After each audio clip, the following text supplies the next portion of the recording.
Ambassador Roland Colonel Max Walker, members of the family of the late Lance Corporal Francis Ledwidge, Deputy Byrne, councillors, ladies and gentlemen, you're all very welcome to Slane here today. It's an absolute pleasure for me as a local resident in Slane, but also to be here to represent the government for this state commemoration for the late Lance Corporal Francis Ledwidge.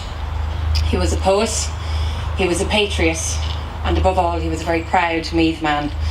His poetry brought to life the vivid County Meath and its countryside, which so inspired him as a young man. And so we gather here today at the house and the cottage where he was born to pay tribute to his life and to the contribution that he made to this country 100 years after his death. Firstly, I just want to acknowledge in a very special way the members of the Ledwidge family, Joseph, Frank, and I know many others who are also here today. This must be a very deeply personal and moving occasion for you, and you're very welcome. Ledwidge lived through some of the most transformative events that shaped the history of this country and indeed the modern world.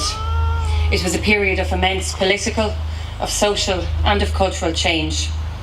Active in labour and in public affairs as an Irish nationalist, Ledwidge was one of the founding members of the Irish Volunteers here in Slane.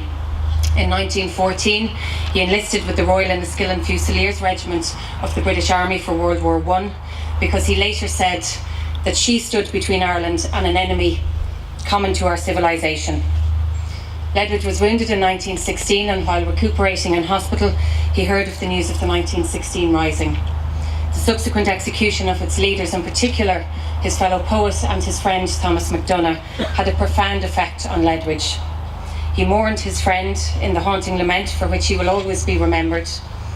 He shall not hear the bitter cry in the wild sky where he is lain, nor voices of the sweeter birds above the wailing of the rain.